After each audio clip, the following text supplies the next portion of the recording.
అందరికీ నమస్కారం. మీరందరూ ఆనందంగా, ఆరోగ్యంగా, ఐశ్వర్యంతో ఉండాలని మనస్ఫూర్తిగా కోరుకుంటున్నాను. నేను ఇప్పుడు భగవద్గీత ద్వితీయ అధ్యాయము సాంఖ్యయోగంలోని 67వ శ్లోకాన్ని మీకు పాడి వినిపించబోతున్నాను.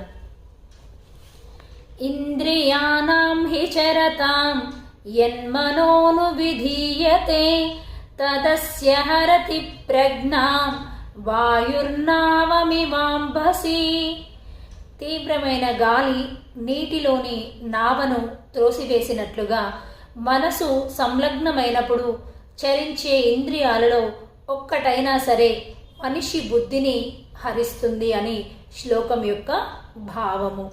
ఇంద్రియాలన్నీ భగవత్ సేవలో నెలకొన్నంత వరకు వాటిలో ఒక్కటి ఇంద్రియ భోగంలో నెలకొన్నా సరే భక్తుడిని ఆధ్యాత్మిక ప్రగతి పదం నుండి తప్పిస్తుంది అని శ్లోకం యొక్క భాష్యము.